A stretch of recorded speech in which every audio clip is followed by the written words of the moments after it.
Bonjour et bienvenue pour la découverte d'une bande dessinée, d'un roman ou d'un manga. Et aujourd'hui, je voudrais vous faire découvrir la bande dessinée Le Petit Spirou de Tom et Jerry. À ne pas confondre bien évidemment avec Tom et Jerry, le dessin animé du chat et de la souris. C'est des éditions Dupuis, ça comprend 18 tomes actuellement, voire plus et je l'espère. Et ça a été publié pour la première fois dans les années 90. Le petit Spirou, donc vous l'aurez compris, c'est le grand Spirou qui est plus petit. Tout simplement, le grand Spirou que vous connaissez tous, qui est mondialement connu. Donc c'est la bande dessinée Spirou et Fantasio, toujours des éditions Dupuis, qui est souvent accompagné, qui est même tout le temps accompagné de son meilleur ami Fantasio et de son animal de compagnie Spip, et, qui voilà, qui suit moult aventures aux quatre coins du monde. Mais ça, ce sera une bande dessinée que je vous raconterai plus tard dans une autre de mes vidéos et que j'ai toute la collection car je suis très très fan de ces aventures-là. Donc en fait, le petit Spirou, donc c'est un élève, c'est un petit garçon en fait roux, toujours affublé de rouge comme ses parents et comme justement Spirou plus grand. Voilà, on y suit ses aventures avec ses amis, son meilleur ami Vertignas, sa petite copine Suzette, euh, des aventures avec ses parents, ses profs. C'est une histoire, enfin c'est des histoires assez brèves qui comprend entre 3 et 6 pages, des fois une. Euh, c'est très touchant, beaucoup d'humour. Ça parle des, euh, des expériences sentimentales, euh, ça parle beaucoup de sexualité. C'est une bande dessinée, je dirais, peut-être pas trop pour les enfants, mais on va dire à partir de 10 ans, on va dire ado, adulte. Voilà, c'est parce qu'il y a quand même pas mal de femmes dénudées. En dénudées, attention, je ne veux pas dire nues, heureusement, parce que sinon je ne l'aurais pas proposé. Mais voilà, ça laisse à penser des fois. C'est enfin libre à son imagination. Euh, donc le Spirou, en fait, c'est un petit garçon assez turbulent, volontiers provocateur, très avancé pour son âge et qui fait moult conneries avec ses amis. Euh, c'est, comme je vous ai dit, il y a plusieurs aventures. Ça reste en fait, il y a 18 tomes, mais on ne s'ennuie absolument jamais. C'est bien écrit, bien imagé. Et je vais vous montrer un petit peu et je vais vous faire découvrir assez rapidement quand même euh, les quelques images et surtout faire une présentation un petit peu des personnages. Là, j'ai le numéro 18 du Petit Spirou, La vérité sur tout, Tom et Jerry, des éditions Dupuis.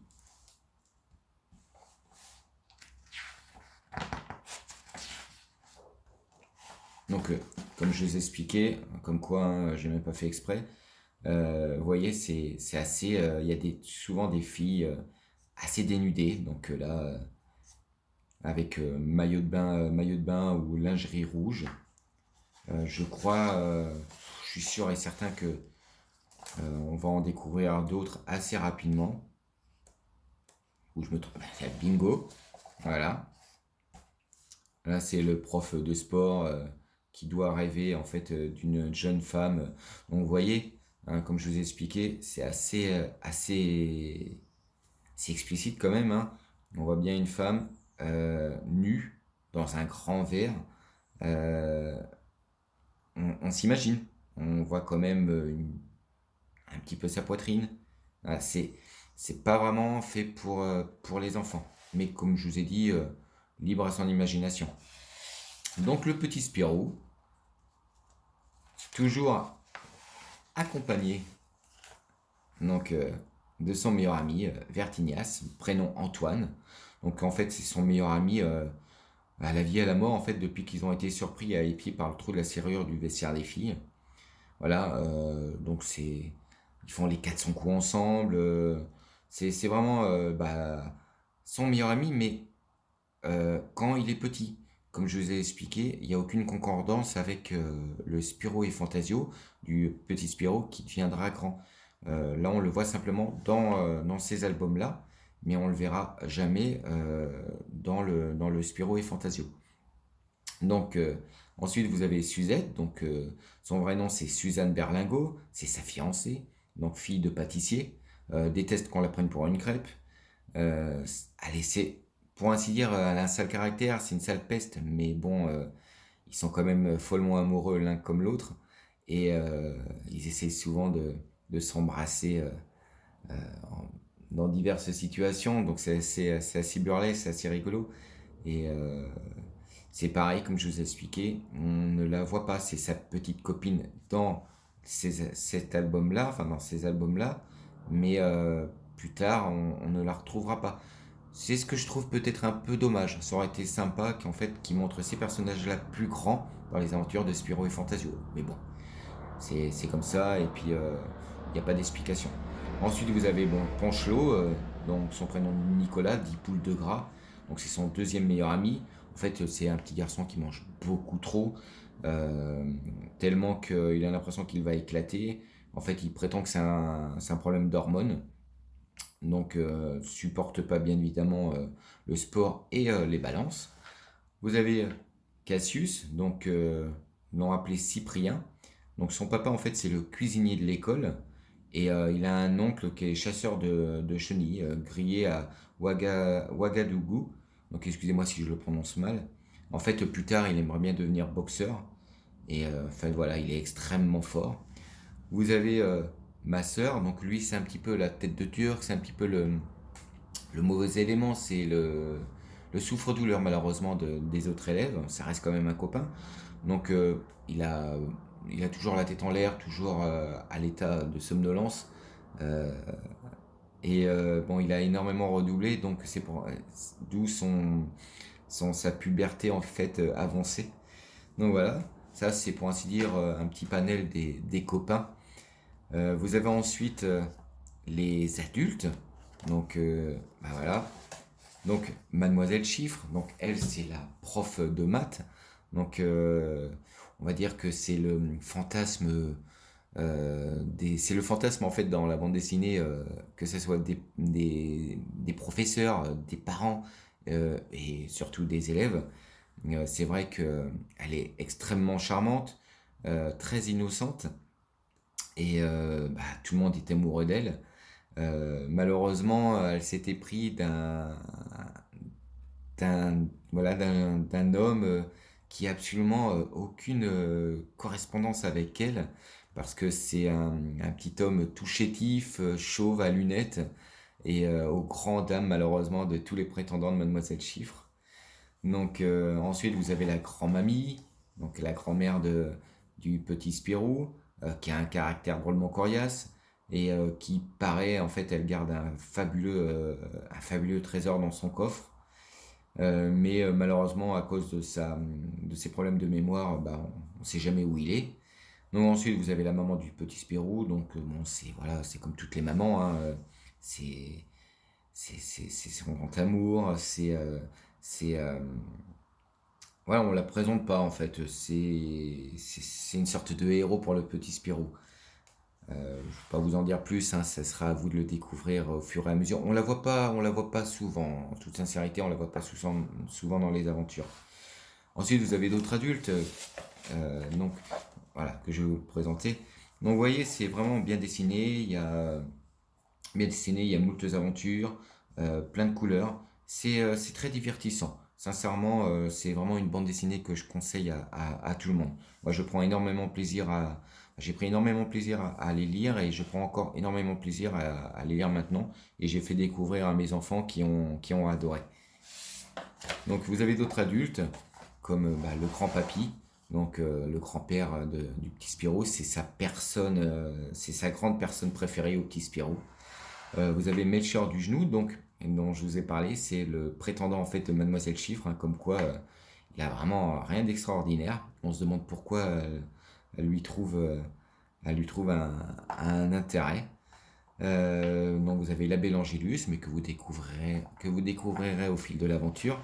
Et enfin, Monsieur Mégot, donc Désiré de son prénom, donc mais indésirable auprès de ses élèves. Donc c'est vraiment moi mon personnage préféré. Donc en fait, il est auteur de la formule le sportif intelligent, qui évite tout effort inutile. En fait, il boit, il fume, il craque de partout. C'est pour ainsi dire l'anti-prof de sport, et pourtant c'est malheureusement le prof de sport de l'école. En fait, sa principale occupation, c'est de faire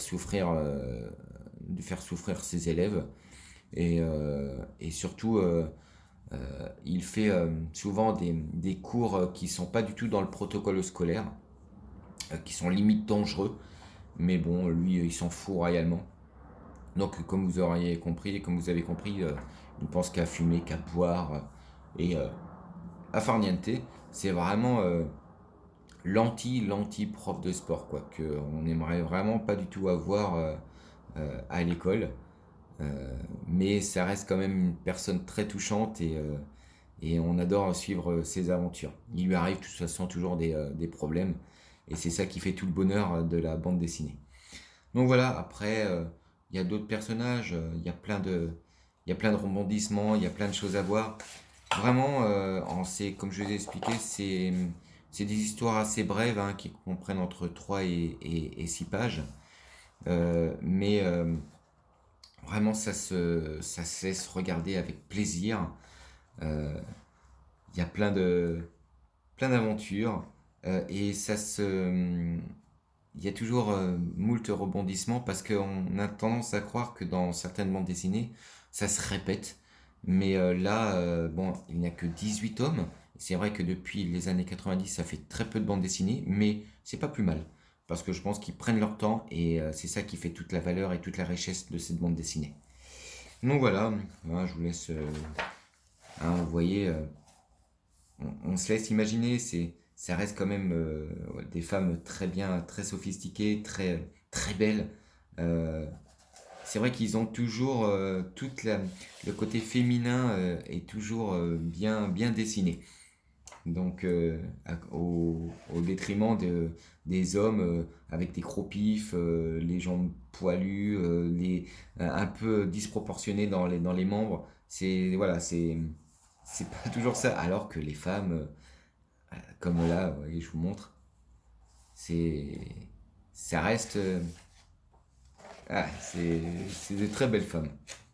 Donc voilà. Voilà, en tout cas, merci d'avoir suivi la vidéo, qui a été un peu moins, qui a été moins longue que les autres, mais voilà, ça me tenait aussi à cœur de vous présenter une bande dessinée dont j'ai toute la collection bien évidemment, et que je prends toujours plaisir à lire. Euh, En tout cas, merci beaucoup, merci pour votre soutien sur ma chaîne. Merci pour les abonnés, enfin ceux qui sont abonnés à mes vidéos. Merci pour le nombre de vues. En tout cas, pensez à vous abonner. Pensez à faire un petit like, ça fait toujours plaisir. Et puis, bah, je vous dis à bientôt, à une prochaine pour la découverte d'une bande dessinée, d'un roman ou d'un manga, voire autre chose, comme j'ai fait dernièrement avec l'album Les Krados de ma jeunesse. Donc voilà, en tout cas, merci beaucoup. Je vous souhaite une bonne fin de journée et je vous dis à bientôt. Au revoir.